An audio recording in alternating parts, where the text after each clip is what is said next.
Hello everyone, you all are welcome in my channel. This is SB Law. In this video we will discussing the topic Hindu Marriage Act 1955. It is the one of the topic of Hindu law. ठीक है. In the previous video we will discuss the Hindu law, meaning and nature and sources of Hindu law, in which we will discuss the ancient sources and modern sources. Then हमने पढ़ा था schools of Hindu law. Now today we will discuss the Hindu Marriage Act 1955. In this particular video we will only discussing what is Hindu Marriage Act and its purpose and its applicability. So introduction. Hindu Marriage Act 1955 has reformed Hindu law marriage. Hindu Marriage Act 1955 जो है वो reform फिर से लाया Hindu law marriage में. ठीक है. It is landmark in the history of social legislation. ये एक लैंडमार्क था in the history of social legislation में. Hindu marriage act is an act of the parliament of India 1955. Hindu marriage act जो है वो एक एक्ट था पार्लियामेंट ऑफ इंडिया 1955 का as a part of the Hindu code bills. ठीक है, ये हिंदू कोड बिल्स का एक पार्ट था.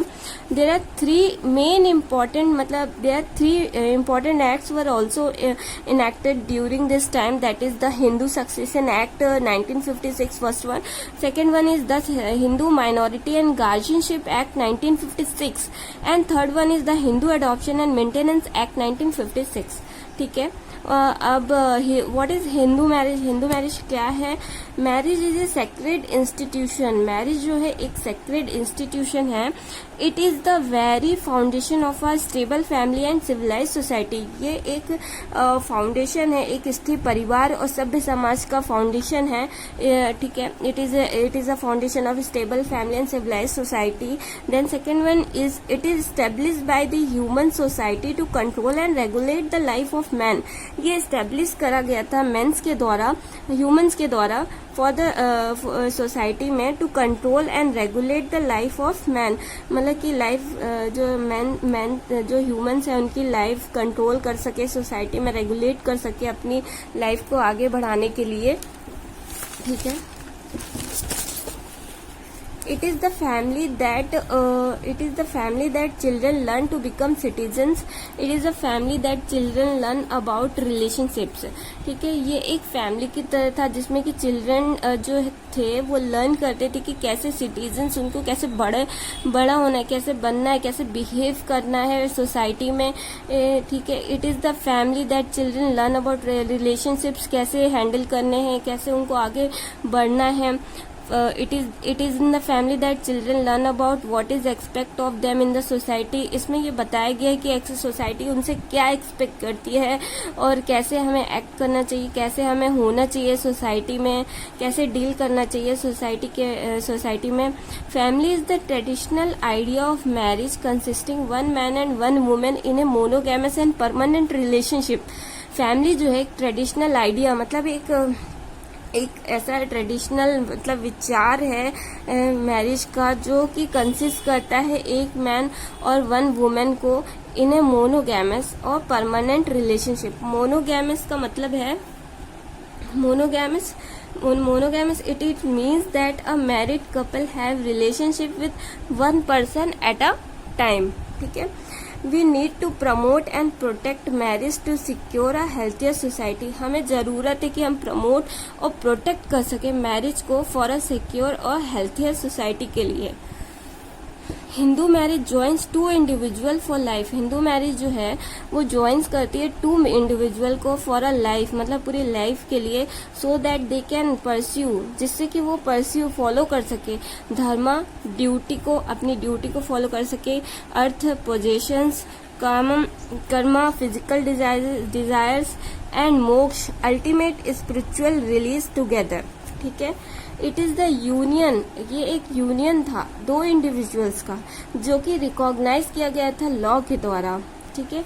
Hindu marriage is a followed by traditional rituals for consummation. Hindu marriage जो है वो फॉलो करता था ट्रेडिशनल्स को, रिचुअल्स को, हमारे कस्टम्स को फॉलो करता था फॉर कंप्लीट, मतलब फिनिश करने के लिए, to bring something to completion, जिससे कि हमारा सोसाइटी है उसको हम कंप्लीट कर सके, हमारे मैरिज कैसे होती है, कैसे हम डील कर सके. ठीक है. In fact, marriage is not considered complete और वैलिड अंटिल कंजमेशन। जबकि कहते कि मैरिज जो है वो कंसिडर्ड नहीं करी जा सकती, कंप्लीट नहीं होती और वैलिड नहीं होती जब तक कि कंजमेशन ना हो। ठीक है। Purpose, a part of Hindu code bill as a part, मतलब ये हिंदू कोड बिल का पार्ट होने के से देखा जाए तो Hindu marriage act was enacted in 1955 by the parliament of India. ये हिंदू मैरिज एक्ट जो है इनेक्ट हुआ था 1955 में बाय पार्लियामेंट ऑफ इंडिया के द्वारा। इस the main purpose of the enactment was to amend and codify the law relating to the marriage among Hindus. इसका मेन पर्पस था इस एक्ट को अमेंड और कोडिफाई करने का, जो कि the law relating to marriage among Hindus, मतलब जो लॉ है वो रिलेट करता हो मैरिज से रिलेट करता हो फॉर हिंदूज के लिए। Beside amendment and codification of Sanskrit law, it has introduced separation and divorce which was earlier non-existent in Sanskrit law. Also ये जो अमेंडमेंट है कोडिफिकेशन ऑफ शास्त्रिक लॉ है, जो शास्त्रिक लॉ का अमेंडमेंट और कोडिफिकेशन है, इसमें इंट्रोड्यूस किया गया था सेपरेशन और डिवोर्स को, जबकि मतलब ये पहले शास्त्रिक लॉ में नहीं था। सेपरेशन और डिवोर्स शास्त्रिक लॉ में पहले नहीं था, ये अभी अमेंड किया गया है, कोडिफाई किया गया है इसको। This enactment brought uniformity of law for all sections of Hindu. ये जो एक्ट है ये यूनिफॉर्मिटी लाता है लॉ में, सारे हिंदू के सेक्शंस के लिए ये यूनिफॉर्म लॉ है, मतलब सबके लिए एक ही तरह का लॉ है। ठीक है। हिंदू मैरिज एक्ट जो है वो एप्लीकेबल नहीं होता है स्टेट ऑफ गोवा में। ठीक है। Now we will study what is applicability. तो this act applies to any person who is a Hindu by religion in any of its forms और डेवलपमेंट्स। ये एक्ट अप्लाई होता है कोई भी पर्सन में जो कि हिंदू है रिलीजन से और इसके फॉर्म्स और डेवलपमेंट इंक्लूडिंग है। इसमें क्या इंक्लूड होता है? वैरशैवा, लिंगायत और अ फॉलोवर ऑफ द ब्रह्मो, प्रार्थना और आर्य समाज, ये सभी एप्लीकेबल है हिंदू मैरिज एक्ट के लिए। मतलब ये सब फॉलो करते हैं, किसको फॉलो करते हैं? हिंदू मैरिज एक्ट को फॉलो करते हैं। वैरशैवा इज द डिवोटीज, जो डिवोटी होते हैं लॉर्ड शिवा के, जो शिव भगवान की पूजा करते हैं, उन्हें वैरशैवा कहते हैं। ठीक है। Second point is to any person who is a Buddhist, Jain और सिख बाय रिलीजन।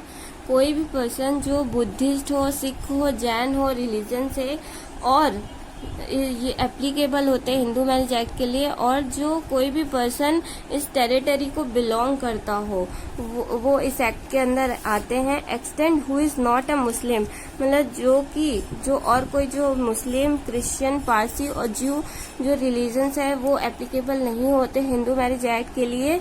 ठीक है। इसमें unless it is prove that any such person would not have been govern by Hindu law, ये कोई भी मुस्लिम, क्रिश्चियन, पारसी और ज्यू जो है वो गवर्न नहीं किए जा सकते हिंदू लॉ से। ठीक है। और बाय एनी कस्टम और यूजर, और कोई भी कस्टम और यूजर से। तो मतलब ये जो हिंदू, मुस्लिम, क्रिश्चियन, पारसी और ज्यू जो रिलीजन से है वो अपने तरह से, अपने कस्टम और यूजर से अपनी तरह से शादी करवा सकते हैं, मतलब मैरिज हो सकती है उनकी। ठीक है। ये सिर्फ एप्लीकेबल है बुद्धिस्ट, जैन और सिख बाय रिलीजन, मतलब ओनली बुद्धिस्ट, जैन और सिख में ही एप्लीकेबल है ये। इसमें कुछ एक्सप्लेनेशंस है, मैं आपको एक्सप्लेन कर देती हूँ। The following persons are Hindus, Buddhist, Jain और सिख बाय रिलीजन। यह तो आपको पता ही है, ये हिंदू मैरिज एक्ट ऐसे ही पर्सन्स फॉलो कर सकते हैं जो कि हिंदू हैं, बुद्धिस्ट हैं, जैन और सिख हैं बाय रिलीजन से। Second one is any child legitimate और इलिजिटमेट, मतलब कोई भी चाइल्ड लिजिटमेट और इलिजिटमेट है जिसके parents, one of parents is a Hindu, उसके पेरेंट्स हिंदू हैं, वो बुद्धिस्ट, जैन और सिख हैं रिलीजन से, वही मैरिज एक्ट के लिए एप्लीकेबल है। Who is brought up as a member of tribe community, मतलब जो ये चाइल्ड जो लिजिटमेट है और इलिजिटमेट है उन्हें बड़ा किया गया है, अपब्रिंगिंग उनकी हिंदू फैमिली में करी गई है, तो वो एप्लीकेबल है क्या बोलते हैं हिंदू मैरिज एक्ट के लिए। ठीक है। सच पेरेंट बिलोंग्स, मतलब हिंदू मैरिज एक्ट के लिए बिलोंग करते हैं, वो हिंदू मैरिज एक्ट में मतलब के हिसाब से अपने मैरिज के लिए एप्लीकेबल है। Any person who is convert और रिकन्वर्ट, कोई भी पर्सन कन्वर्ट किया गया हो और रिकन्वर्ट हुआ हो हिंदू में, वो बुद्धिस्ट, जैन और सिख हो बाय रिलीजन से, वो भी एप्लीकेबल है हिंदू मैरिज एक्ट के लिए। Notwithstanding anything contained in subsection 1, nothing contained in this act shall apply to the members of any scheduled tribe within the meaning of clause 25 of article 366 of the constitution unless the central government by notification in the official gazette otherwise directs। इसका मतलब है कि जो भी schedule tribe पे ये act लागू नहीं होगा जब तक सेंट्रल गवर्नमेंट ऑफिशियल गैजेट्स में इसका नोटिफिकेशन नहीं देता है। थैंक यू गाइज, आज के लिए इतना ही। आई होप आपको ये वीडियो अच्छा लगा हो and you have gain some knowledge. Then please do like, share and subscribe my video. Thank you.